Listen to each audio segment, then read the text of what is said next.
And hello, welcome back to Beyond the Ballot podcast. I'm your host, Tom McGowan. This is my co-host, Liam. And would you like to tell us a little bit about what we're going to be going through today? Today, we cover the disastrous result of the elections that occurred this past week.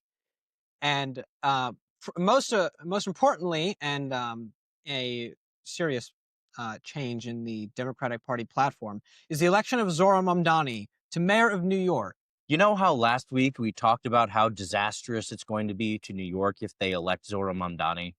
Well, they elected Zohran Mamdani, and we get to talk about some of the future consequences that New York is most likely 90% sure going to face in the upcoming years during his term. And not only that, seriously, the entire Democratic Party has changed, and it's going to have serious consequences for the future presidential, congressional races, all of those kinds of things. And it really is a monumental change, and we will get into that on this episode. Absolutely. So we have a couple of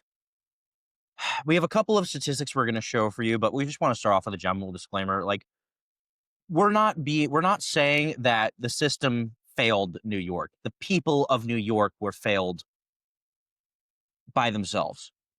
This is, and I know that that sounds really funny, but that having been said, when you take a look at the demographics of the people that actually vote for him, most of the people are, for example, we'll go to the age bracket. Most of the people that voted for Zohran Mamdani are under the age of 44. As a matter, like a very large portion. So, for example, from people that were aged 30 to 44, 66% of them in New York voted for Zohran Mamdani. Aged 18 to 29, 78% of that age demographic voted for Zohran Mamdani. These are all young people voting for this guy. And the problem, he sold his message really well. He's a charismatic character, and he's promised a lot. But what we have found is by people who promise too much is they very rarely deliver on any of it. It's like a restaurant when they have way too many items on their menu. They're usually not a good restaurant. Or a good example is when you run for your third grade class president, and the person who wins is not the person who makes the most logical sense. It's the one who says no homework, free ice cream, all the time, every day. That's a really good point. This is Zohran Mamdani is no homework, free ice cream.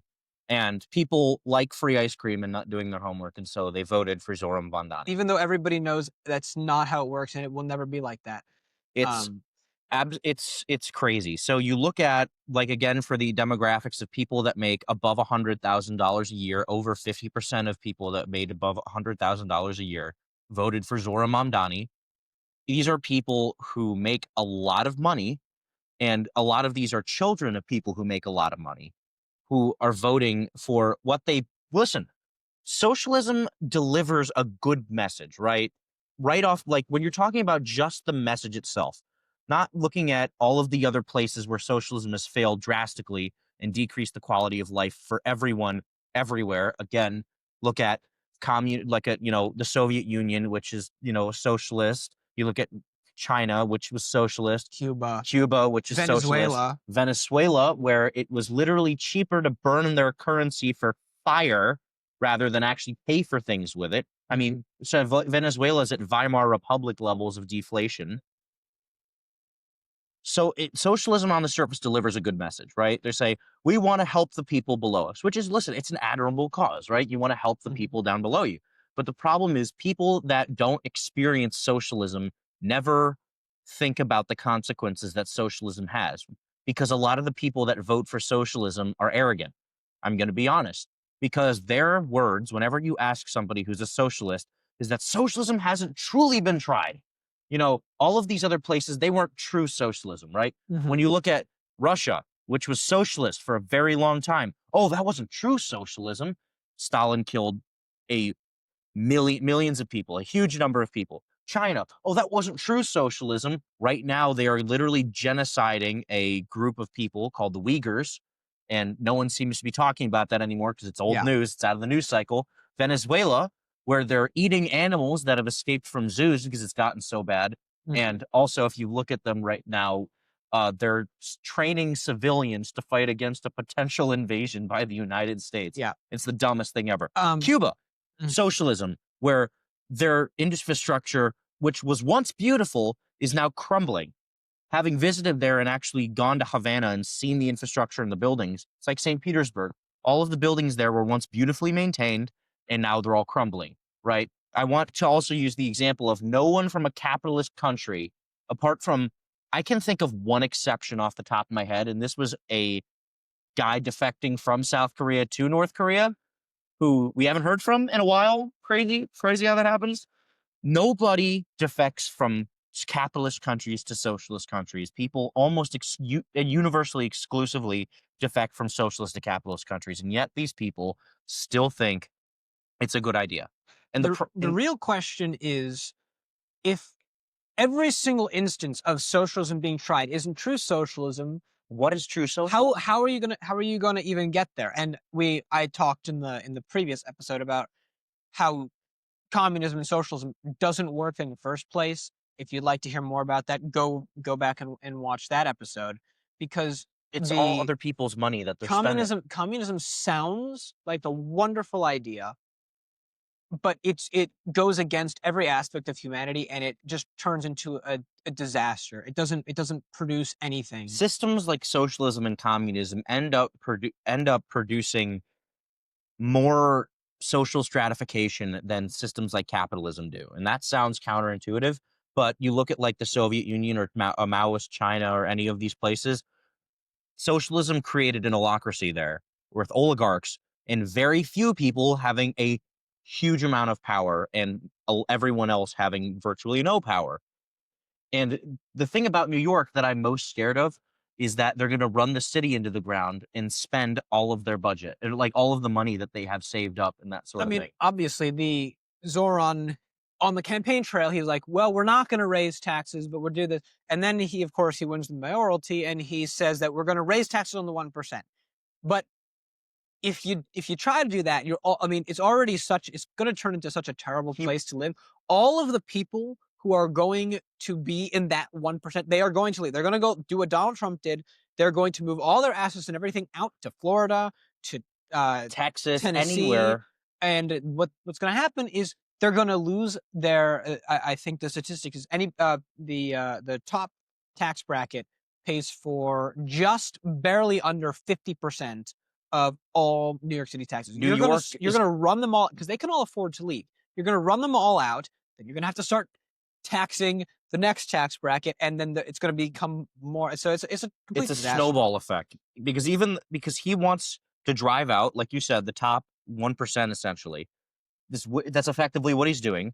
He's going to lose billions with a B, billions of dollars in tax revenue from people who are just going to leave. And that is going to vastly undercut the amount of money he would have gained had they stayed. Absolutely. And so people end up going to have the people below who he wants to, quote unquote, protect from the evil 1% are going to end up having to foot the bill for all of his disastrous social programs. Yeah, and this is one of the most interesting statistics to me from the CNN exit polls. Is it's following this? Many people. One of them said that there was that they didn't believe that any of a majority of the people, I think 50% of the people who voted, did not believe that Zohran Mamdani's policies were realistic.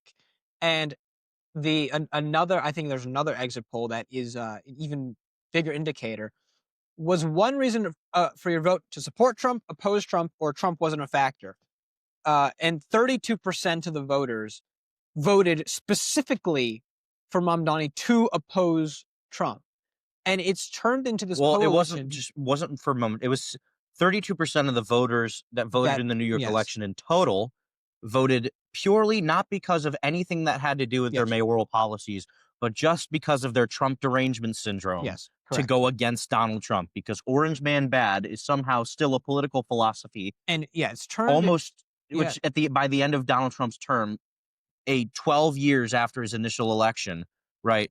But 70% of the people, it's 77% of the people that voted against Donald Trump voted for Zohran Mamdani. And it's turned into a coalition of anything that is Trump. The opposite of it, I will vote for, and we'll talk about that with Jay Jones later, because the Zohran Mamdani was not the only person to win on that election night. But to finish up with Zohran, I think that he is he is we'll take a look at a portion of his speech, and he's transformed from wonderful charismatic man to angry aggressive socialist. We're going to cast out all of the evil demons, and nobody's going to pay for anything, and it's going to be the magic money tree of life Yeah. that we're going to get anything. Because the one thing that socialists are good at is spending other people's money. Absolutely. And the problem is, once they start to run out of other people's money, they're going to have to revert back to policies that actually make sense. So I've got a feeling that this is going to last. If he doesn't want to destroy New York, these policies are probably going to last for a year at most. He likely won't even be able to pass most of them, because he's got to have so many people on board that it'll be difficult. There are still a lot of damage that he can do. I think he's going to get what I think is probably going to happen is, firstly, what I think is going to be disastrous for him is 4,000 NYPD officers are up for retirement in June of Yeah. this upcoming year, 2026. And I think there are a huge amount of officers that are going to leave New York. For example, Houston, Texas is offering incentives for any NYPD officer that wants to move and become part of the Houston Police Department. He was interviewed, and the guy who's in charge of the Houston PD was asked whether or not this was purely a political stunt. He said, not at all. It's like, we love the guys from the NYPD. They're some of the best policemen in the United States, and we're short-staffed. And if Zohran Mamdani is going to screw them over, we'd love to have him. 4,000 officers are up for retirement in June. And given how anti-police Zohran Mamdani has been, I wonder how many of people are going to take those retirements. I guarantee you that they're going to lose a huge amount of officers, and I guarantee you that their recruiting numbers are going to go. Yeah, of course. It's crazy. The mayor doesn't have their back. It makes total sense. So, yeah, before we move off of Mamdani, I would like to show a video, a portion of his election night speech, which was completely and utterly a disastrous and evil conglomerate of babbling. Well, do you know what's funny is he preached all throughout the campaign trail, The mask despite came his off. many contradictions, that he was going, "Oh, I'm a moderate. I'm a moderate. I just want to be in the middle. I want to do what's best for everyone." And then the moment he's elected, The mask he gives comes off. the mask comes off, and he gives an incredibly vindictive speech. So, as his election speech. I will now play a portion that really says a lot about the state of the state of where I think New York is headed. Oh boy. If anyone can show a nation betrayed by Donald Trump how to defeat him, it is the city that gave rise to him.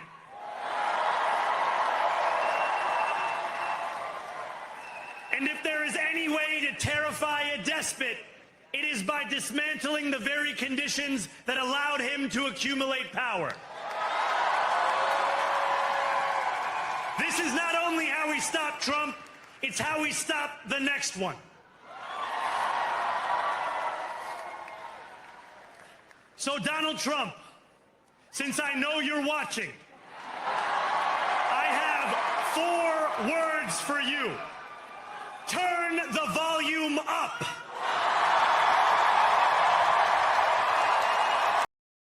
So that is completely insane. So his mayoral election speech should be about what's going to happen going forward. And that, even though it was just a small clip, most of his speech, a lot of it was just Trump bashing. Yes. Right.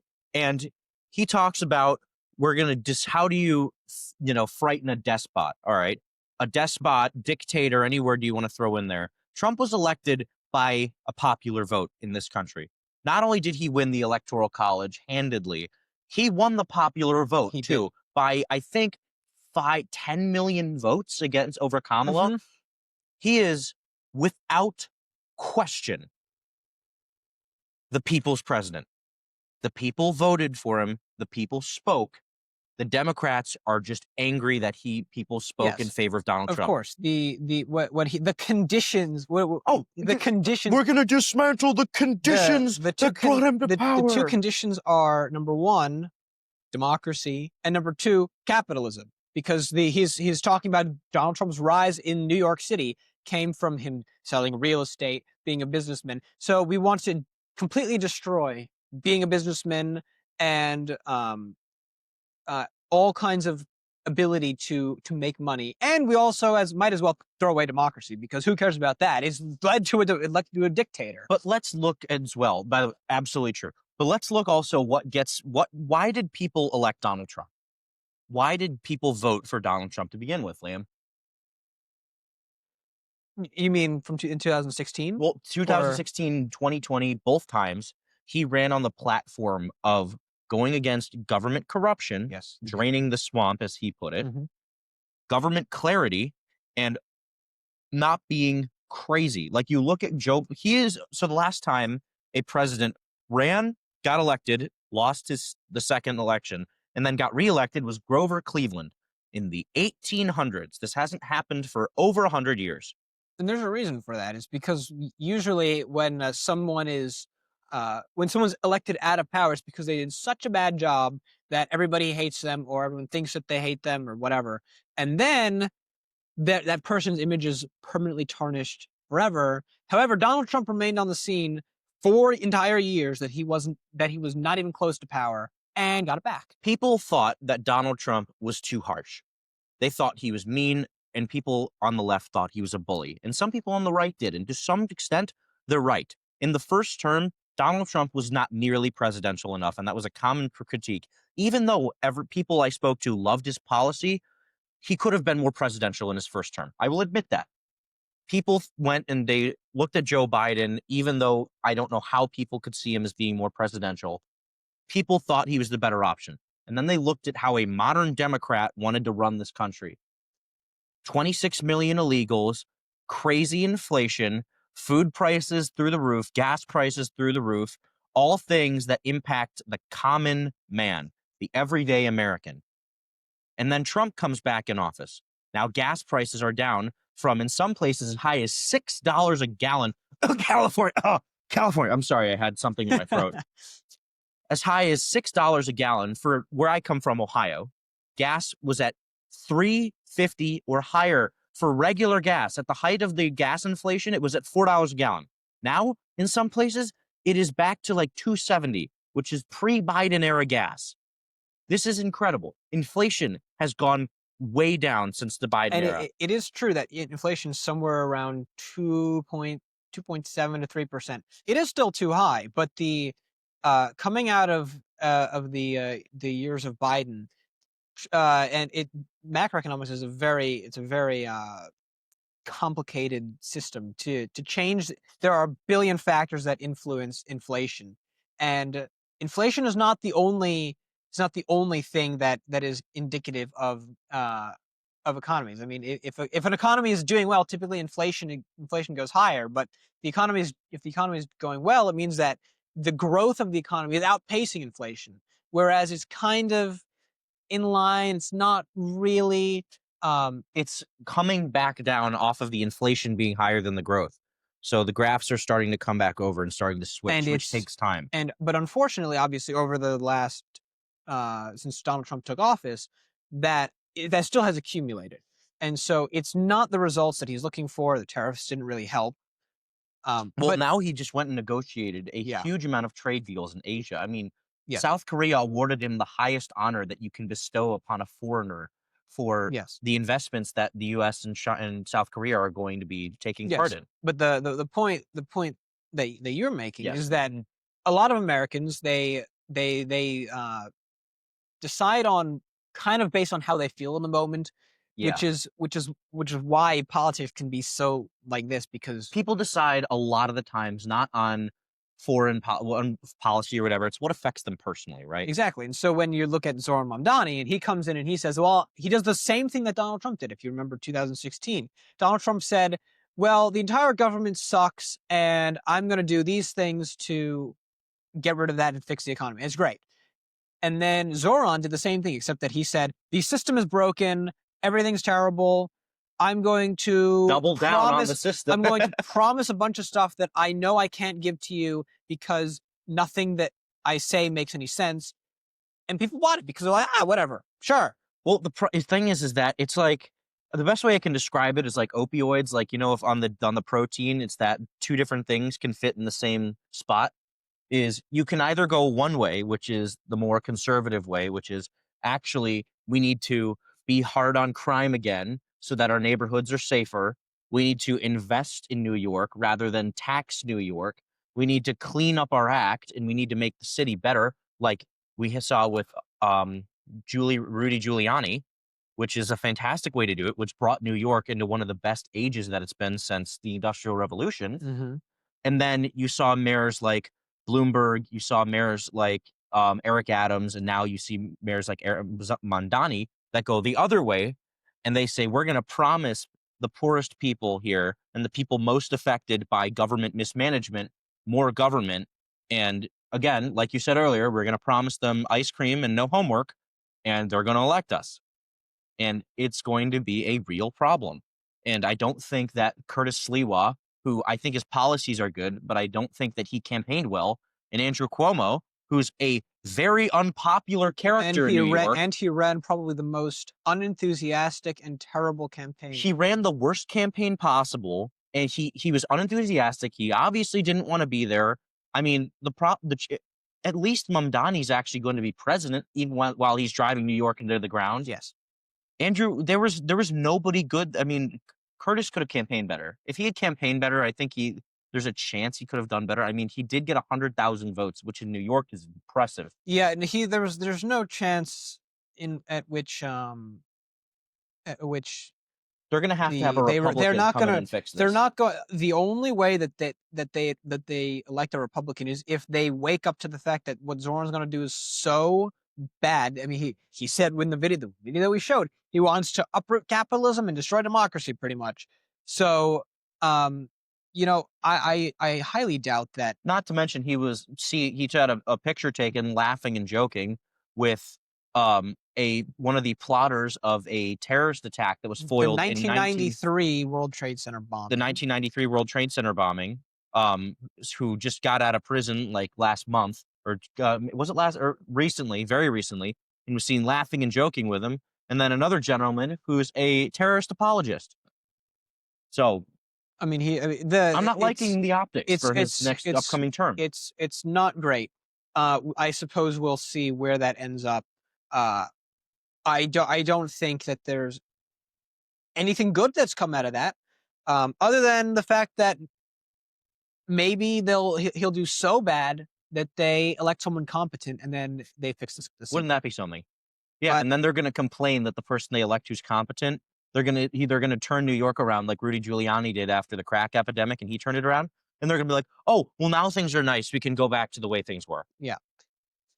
So, but anyway, Zohran Mamdani was not the only person to win on election night. There were three notables. Abigail Spanberger. We have Jay Jones, and Mickey Sherrill. I mean, Spanberger and Mickey Sherrill, they come from relatively purple states. Both of them they're blue, but they're close. So they've run more moderate, and it's pretty expected that they were going to win. It's exactly how it is. However, Jay Jones is a complete disaster area. Really, what it shows is that, like I was referring to earlier, is everybody has everybody on the left, the voting base of the left, has a total disregard for truly evil speech.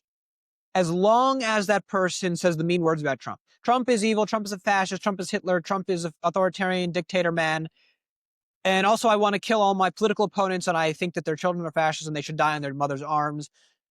And vote for me, and he wins. And that's exactly what happened. Yep. So real quick, Liam, I just put a link to his text messages in the document. So for Jay Jones, he said some of the most egregious things I can imagine in the wake of the tragic shooting of Charlie Kirk. And he said, for example, if those guys die before me, I will go to their funerals and piss on their graves. This is referring to other Republicans. Other Republicans that are running against them. Let's see. We've got 3 people, 2 bullets. Gilbert, Hitler, and Pol Pot. Gilbert was the predecessor. And he said, Gilbert gets 2 bullets in the head. May I remind you that Adolf Hitler, the man responsible for the final solution and World War II, which killed in accumulation over 44 million people by its end, and Pol Pot, a man who exterminated 50% of the population of Cambodia. They're still finding mass graves in Cambodia to this day. He killed estimates say he killed over 3 million people in Cambodia. And then his the predecessor for him in his election gets 2 out of the 3 bullets, right? And then the person he's texting with says, it really bothered me when you talk about hurting people or wishing death upon them. And he says, yes, I've told you before, only when people feel pain personally do they move on policy. So he's talking about political violence to get people to change their political opinions. And he said, do I think Todd and Jennifer are evil and that they're breeding little fascists? Yes. So it's that's Jay Jones for everybody who forgot about that. This is the man that not Virginia, Maryland? No, he's the Virginia Attorney General. Their Attorney General, pardon. So the man in charge of the law in Virginia. Enforcing the law in Virginia is somebody who would piss on the graves of dead people because he disagrees with them politically and thinks that he should just shoot all of his political opponents, and that killing children is okay because then they'll think differently. Yes. I mean, this is when people talk about when liberals and the Democrats talk about you're a fascist. This is fascism. This is the definition of fascism, using political violence to quiet your opponents. Essentially, yes. This is about as close to the textbook definition of fascism that you can get. And they're calling Republicans fascists, and this is the kind of stuff they support. So it's pretty much turned into this coalition of anything that Trump says I disagree with. He can endorse breathing air, and I will not breathe. That's the scenario in which we have found ourselves. And honestly, I wouldn't be surprised if the reason why a lot of these went the way that they did, even just a little bit, is because Chuck Schumer and his government shutdown. He was probably manipulating the government shutdown, which, for the record, by the way, is now the longest government shutdown in U.S. history. He probably manipulated the government shutdown to blame Trump for it and turn out his base, because he knows that the Republicans are going to believe that the Democrats are at fault, and the Democrats are going to think that the Republicans are at fault. So if he can take away their SNAP benefits and blame Trump for it, they'll all turn out to vote for the Democrats, because there's this coalition of anything that is against Trump I like. It's crazy, but the point about voter turnout you're making is a staggering one, because there is a very large population of the country that just does not vote. I mean, you look at the elections, right? It was like 85 million in favor of Trump, like 79 million in favor of Kamala. Roughly half the population votes in U.S. elections. And even with some of the highest turnout results, maybe a little bit more than half turns out. If you look at the 2016 election between Donald Trump and Hillary Clinton, if all of the people who said, oh, my one vote doesn't matter, and we're Igor about it. It's a Winnie the Pooh reference for all you old people, including myself. I'm old now. If all of the people who said my vote's not going to matter voted, their votes would have mattered, right? And so when you look at something as powerful as taking away people's food stamps, with whether or not you agree or disagree with the extreme level of government handouts, people have still come to rely on them. And when you take away these sorts of benefits to people, again, whether or not you agree or disagree with they should be there, I think you can guess my position on that based by how many times I've said that. People are going to vote and people are going to turn out. Absolutely. So Chuck Schumer, he was able to turn the narrative enough for his base, for the Democratic base, to paint the picture that it's all the Republicans' fault, we talked about this at length in the previous episode. If you'd like to hear more about that, go watch that episode. And I think that certainly that has something to do with it. And as a result, Chuck Schumer has lost his position in the Democratic Party because he, in letting this happen, he has turned, he has set the precedent for the Democratic Party as being that radical wing of the party, which includes AOC, who is going to be the presidential nominee for the Democrats. Just as bad when it comes to socialism as Zohran Mamdani. And we now have the Democratic base is going to turn into that radical wing, and because they think that it's cool or whatever, or it works or something, and that's a real problem. And Chuck Schumer, in doing so, he has thrown his position completely out the window without even thinking about it, because the next person in his job is going to be someone like an AOC. If it's not AOC while she's running for the president, if it's someone else very similar, but it's that trend that's going so far left, even though it's not. Even though a majority of the Democratic base is not necessarily in favor of that, they'll vote for them anyway because it's anti-Trump. Vote for no matter who, right? And so they've given Chuck Schumer has allowed that wing of the party to completely take over, and it will be a complete disaster because, honestly, if the problem is that the famously said to Bill Clinton, "It's the economy, stupid," right? The economy is the single biggest predictor of how an election is going to turn out. If the economy doesn't do better than just okay under Trump, people are going to say, well, that AOC woman, she looks pretty good. And then she's going to be the president, and I promise that I do not trust her to make a single foreign policy decision, much less a single decision for the rest of the United States. And the people like her, those are going to be the people who are going to become the House and Senate leaders. Those are the people who are going to become who are going to be on the Supreme Court, and are going to be the people who are running for president. And it's going to devolve really quickly. If you think that the right is a radical fascist evil wing, you should take a look at what's happening on the left, because that's going that way really, really fast. People in the United States need to do some serious self-reflection in general. But that having been said, the people left of center are becoming far, far more radical and are getting farther and farther away from center than people from the right are. The right has I think it was a New York Times. I'm sure many people have seen it. I think it was a New York Times article, and they showed a graph, and it plotted all the different areas of right-wing thought versus left-wing thought. And the title was something along the lines of, there's a lot more diversity of thought on the right than on the left. The left is confined to this little dot pretty far out on the left. And this is the New York Times, yes, by the way, historically Democrat institution. Favoring the left, leaning to the left. And there's a giant web on the right, because the right can, even though they contain crazy people like Candace Owens or Tucker Carlson, they also contain people like Rand Paul or us.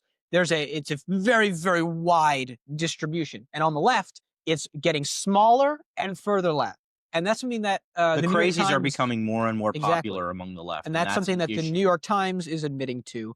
And I think that it does not bode well for the future of this country. And, the thing is that it doesn't bode well. But my thing is, when we ask, if you see people ask about what the crazies on the left versus the crazies on the right, and usually when you ask people on the right about the crazies on the right, they say, I don't agree with those people. I do not condone their behavior. Like, I am on the right. I've been on the right for a very long time.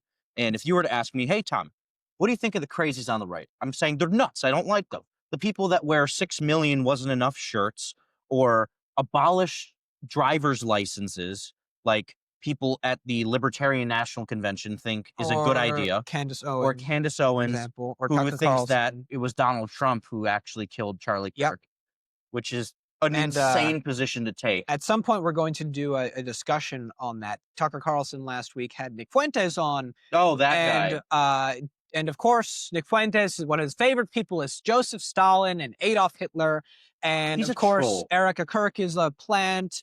Oh yeah, And, absolutely. you know, it's a real problem. But when you ask someone who is not one of those people, that's a Who is small portion. Most of the people of the party, by the way, who are not those people.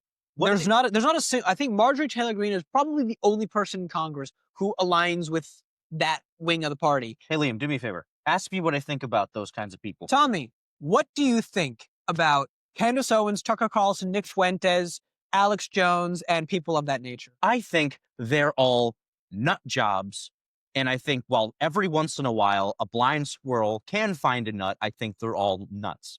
All right. Now, Liam, I'm going to play the role of a Democrat here. Ask me what I think about those.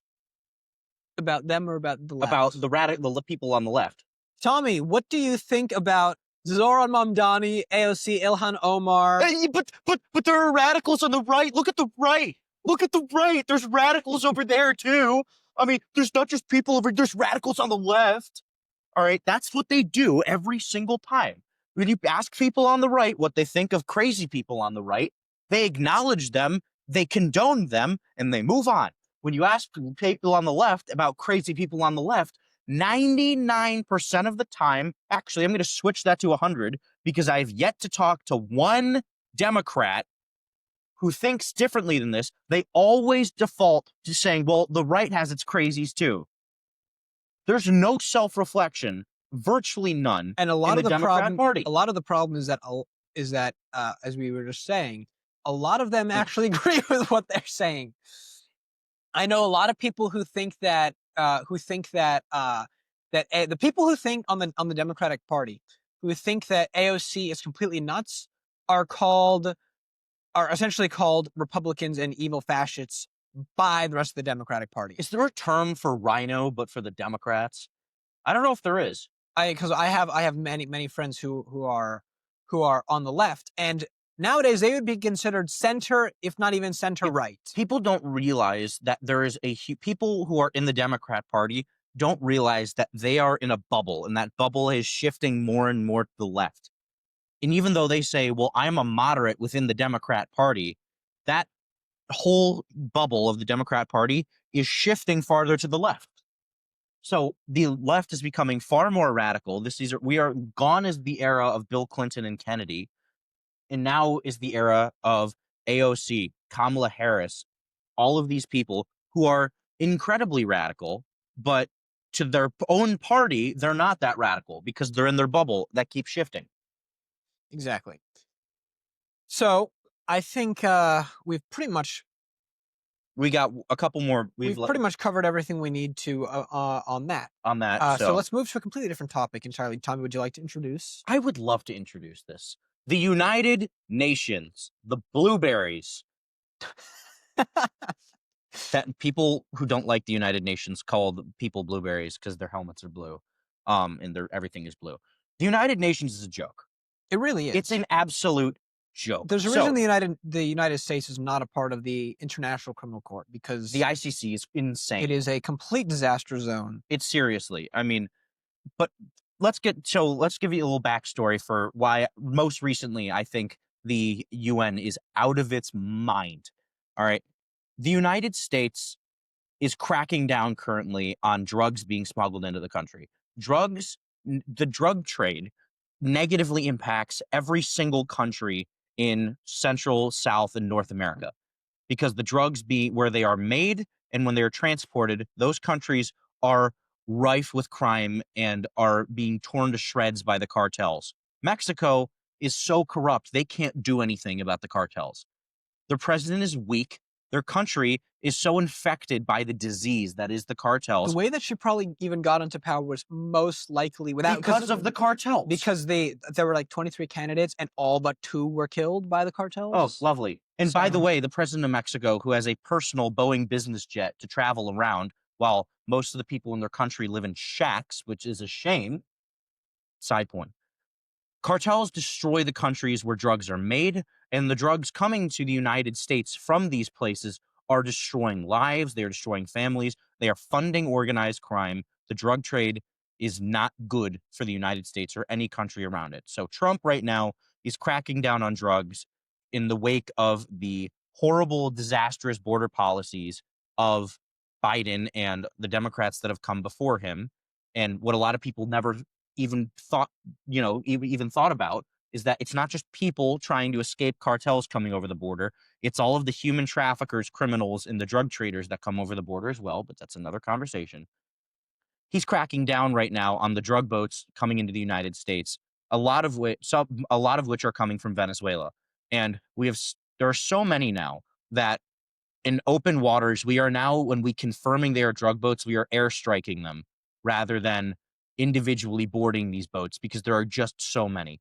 When they cross into United States territorial waters, we are boarding them with using the Coast Guard, but in international waters, we are airstriking them now because the drug problem has become such an issue. The United Nations just issued a formal condemnation, and Liam, if you could pull up the video, that would be fantastic. A formal condemnation of the United States for striking drug smugglers as a violation of human rights. Commissioner for Human Rights, Volker Turk, has said that airstrikes by the United States of America on boats in the Caribbean and in the Pacific violate international human rights law.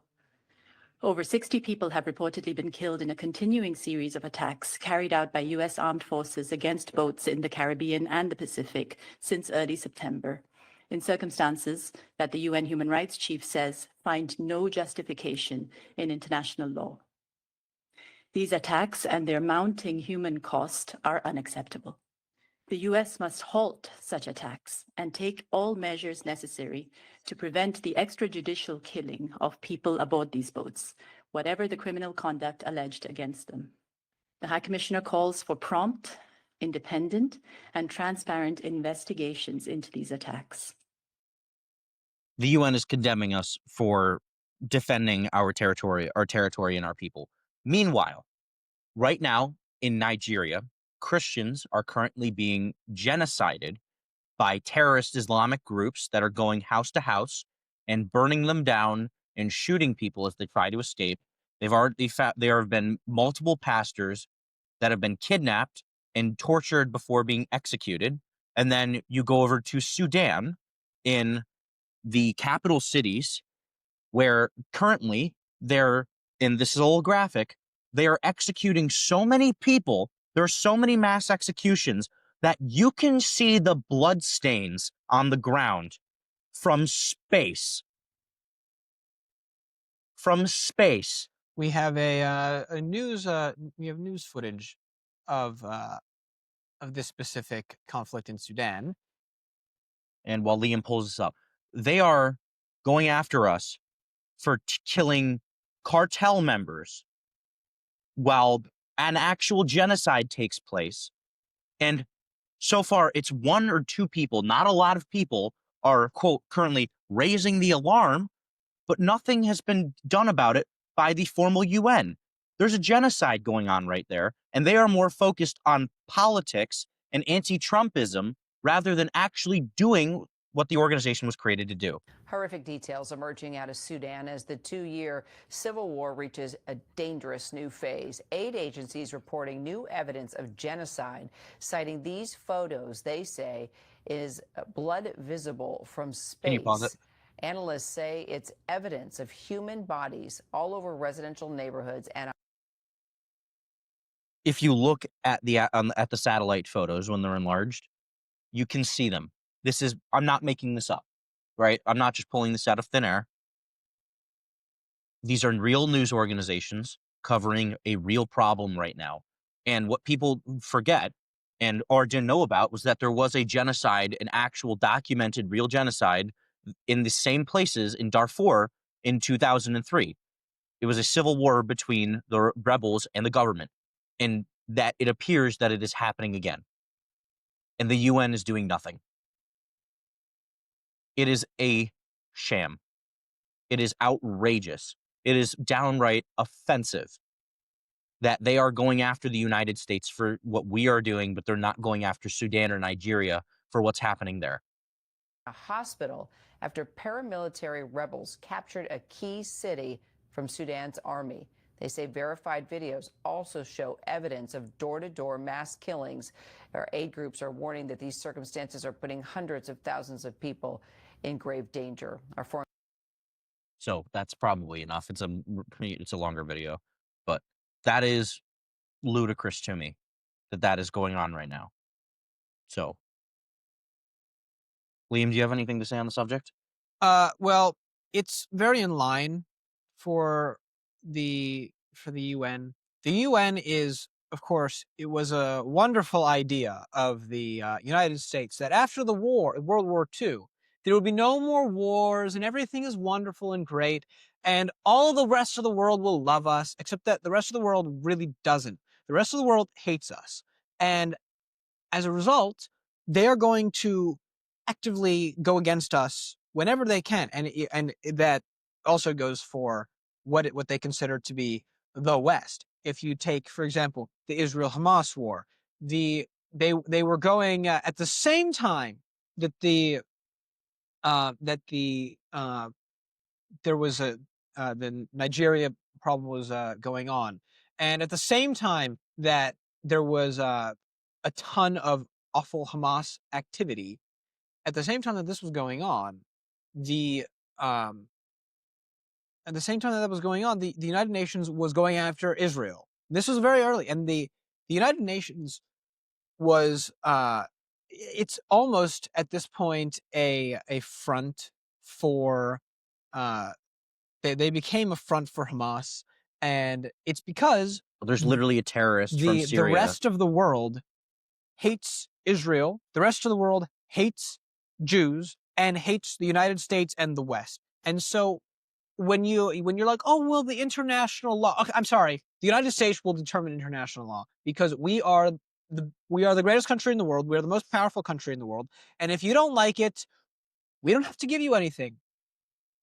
And you can be on your own. And you don't have to be on our little table that we can talk to everybody else about. You don't have to. If you hate us that much, please leave. And we would be very happy to see you go because we are not going to waste our resources, our time, our money, our power. We shouldn't be you. wasting them now. Almost every single country that was not from Europe, that's anti-Israel, anti-Jews, has such a long laundry list of criminal rights or human rights abuses or, horrible amounts of bloodshed throughout their history. Think of Qatar. Think of Saudi Arabia. Think of all of these other countries that have had horrible, very well documented human rights abuses that are condemning another country for defending itself.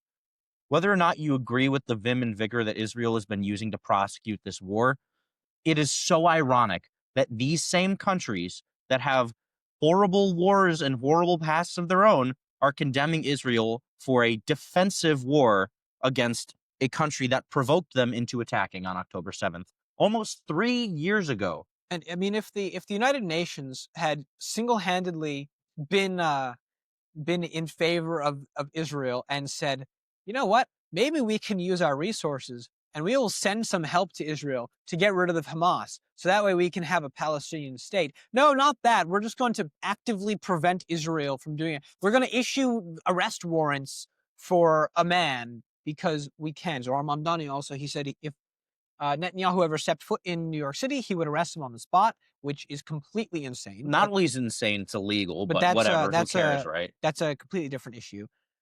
And the United Nations only exists because of the United States.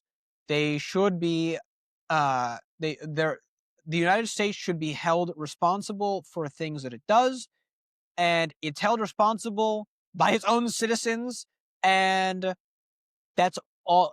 Like, if you think about Afghanistan and that disaster, the United Nations is like, well, that's bad. Okay, you didn't need to tell us because the entire citizenship of the United States also thought it was bad and voted Bush out of office, and that's kind of how it works. But the rest of the world doesn't have a system in which that's the case. It's a bunch of corrupt, evil little puppets who go around masquerading as victims of the United States, and for some reason that gives them the authority to try to mess with the United States. And I'm sorry, good luck. Not going to go well for you. You can keep trying. We're not going to listen to you. You don't have the power to do anything. So the United States, Yeah, because we pay their budget. We pay them a huge amount in fees. It wasn't until Trump that we, Europeans started to actually start to rearm. that was with NATO. Yeah, with NATO first, with that, but also in general with the Europe is now rearming because the United States has said enough.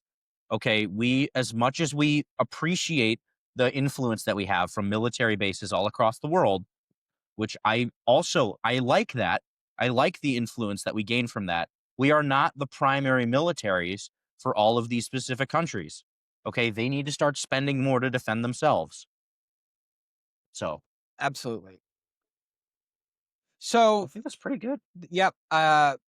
So that's the current state of our wonderful little world. We are definitely not going any further towards complete destruction. And so hopefully, the world doesn't collapse before we make another episode. So tune back in into our show for the next episode. The fact that we have enough content week to week to make full podcast episodes with just the highlight reels, essentially, of what is going on in the world, that's not a good sign. I don't want to have to be making a podcast on this because we want our voices heard about everything that's going on in the world. I mean, it's crazy. Exactly. But yeah, thank you for watching. We really appreciate it, and we can't wait to get back to this next week and diagnose more problems that are wrong with our country and our world. And Give our lovely little opinions on everything. yep, exactly. Thank you for listening to us rant for almost an hour at this point. We really appreciate it. Thank you for listening this long. And thanks, and have a good day. God bless America.